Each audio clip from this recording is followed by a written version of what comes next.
good evening. Welcome to Financial Planner, the show where we take complex financial concepts, break them down into easy digestible bits. Today we'll take viewer queries as always. If you have any questions about your money, if you want to know if your investments are on the right track, you can email us at financialplanner@utvmoney.com. Also, our Facebook page seems to be getting a lot of attention. You can go over there to check out clips of the show and also post your queries. If you'd rather email us, like I said, the email is financialplanner@utvmoney.com. Joining us today, Sumit Ved. He's a certified financial planner. He'll be taking all of your queries. And welcome, Sumit. Good to have you over here. So let's begin with a case study. Nakul Satpute writes in via email. He says, hi, my name is Nakul. He has a budget of 6 lakhs and he wants to know a little bit more about gold ETFs because we've talked about gold ETFs quite a bit on the show. So he's a little curious about that. He says, are gold ETFs a better option than buying solid physical gold? If I were to buy gold, which would be a better option? A gold bar or gold coins? And then can a gold ETF be converted into hard physical gold? So clearly, Sumit, Nakul's thought about gold ETFs and gold quite a bit. I mean, I don't know about the men, but for ladies, it's the only time you think about gold is when you have to buy jewelry. True. But talk to us about why gold ETFs are such a buzzword, and is it really a better option than buying jewelry, because gold's considered, at least in India, a long-term investment? Okay, now gold ETF is a new product in a way on the horizon. When I say it in a way, what it means is it has been in existence for a very long time, but there was this product which Reliance Mutual Fund launched, which was a kind of fund based on gold ETF. Now, why it generated a lot of attention and interest is that it really eases down for a retail investor to buy into this fund, because unlike in an ETF, you don't have a demat account need in a Reliance kind of a product. That is one. Secondly, you can invest through SIP.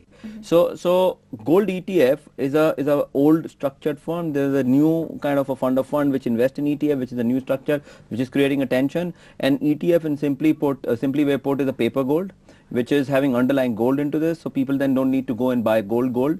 So ease of upkeep is much more there, higher liquidity. You can buy in smaller denomination and then get the benefit. So that's the gold ETF. Is it a great investment option to really look at? Yes, commodities, and within commodities, gold is a good investment option. But the primary filter for investing in gold should be asset allocation. And let's go back to the tenets of financial planning, which we always keep talking about in this show. Have a financial plan. In that financial plan, articulate your goals.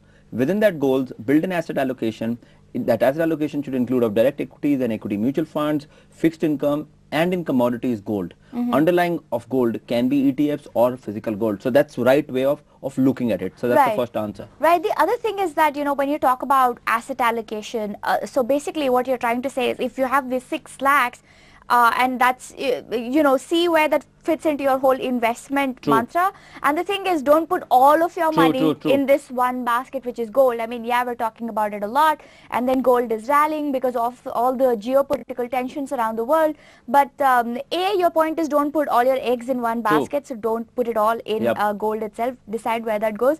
B, you said that ETFs are one option. The other one is to go for the fund of funds. So now you have 2 different ways of investing, or 3 rather different ways of investing in gold. You can buy physical gold, so I can buy jewelry, or I can say, okay, I'm going to go open a demat account, find a broker, and then start investing in ETFs. So what would you suggest is the easier way of doing things? Okay, again, the filter of this decision should be your financial plan.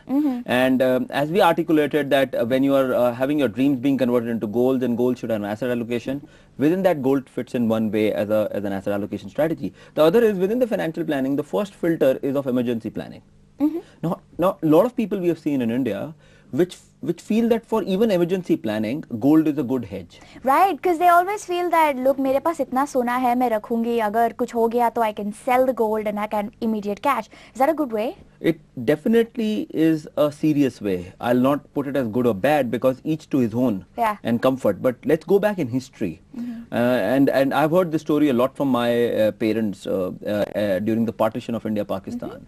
And they said those families which had easily accessible gold as their potential asset is what they were able to come back to India from Pakistan from. They could bring it with them. That's true, because it was easy to just pick it up. You can't pick a house and come in. At that point of time, there were no mutual funds. Even equity was not an established asset class. You didn't have time to go to bank and withdraw money and come. So the only thing which people got with them was gold. And those families which had large amount of gold were able to settle much better in India than those families which didn't have gold, irrespective how rich, how much money overall they had.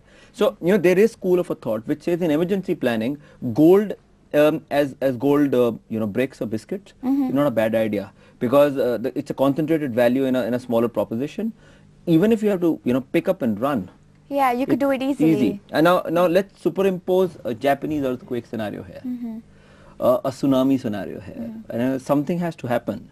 And there's an emergency, and if you had gold with you, easily accessible at house, what is first thing which you do? You want to pick it up and take it up with you, because that's something which gives you security. So to each to his own. In emergency planning, if you ask me, I'm of that believer that certain amount of gold is not a bad idea, but not as jewelry. Okay. Not as jewelry, because it's still an investment, and jewelry has a lot of wastage assigned to it. There's a lot of wastage. You don't know what's the quality of gold into this. You don't know what value you'll be able to get, where you'll be able to get. So, buy a small gold biscuit or a basket or a brick and keep it in your house in a secure way. If it gives you a good night's sleep, because emergency planning is all about good night's sleep. Right. It's the filter in financial planning is what part of financial planning you're trying to address and take a decision accordingly. Right. And Nakul's question is, would it be a better option to get a gold bar or gold coins? Is there a difference? Are those just the same things in perhaps different shapes and forms? No, there is difference. It all depends upon the kind of quantity you want to create. If it's a larger quantity, then gold bricks are much better. Why? Because the wastage is lesser. It's easier to upkeep. You don't have to keep large amount of coins. The wastage is less. So it depends upon the quantum. It depends upon the purpose. It also depends on where does it fit into your financial plan. Because the other element of keeping physical gold is huge storage, cost, and huge psychological security cost on your mind. Shit, I have so much of gold lying with me. So each to his own. Having said that, only one caution. We have seen in last 6 months gold being talked a lot about it. It's a typical peak. I'm not saying gold might correct. I don't know. I think very few people in the world know about it. But having said that, go and ask yourself a question, why now suddenly gold? Was it not there 3 years ago, 4 years ago, 5 years ago? Because any emotional decision to any asset allocation strategy is not always right. Just because everybody is talking about it, just because everybody is saying about it, just because everybody is writing about it, cannot be the way to invest in a asset class, including gold. So think about it basically is what you're saying, and don't randomly assign X amount of money to buying gold. All right, so we talked about gold biscuits, gold bars, all my favorite things. And I don't know, Sumit, you watch the 70s Hindi movies, and Amitabh Bachchan comes in, and the bad guy has a suitcase full. It opens and there's a golden glow. You know why? Because they have golden bars and gold biscuits. I think you raise a very important point. After 70s movies, first time in 2006, 7, 8 onwards, you started hearing gold. Where was gold for the last 30 years? And that exactly is the point on asset allocation. Suddenly gold was not going anywhere. Suddenly gold didn't grow anywhere. Suddenly the gold returns were not even beating inflation. Last 3-4 years, there was uncertainty in the world and gold is really moving. So that is a big point. 70s to 2008.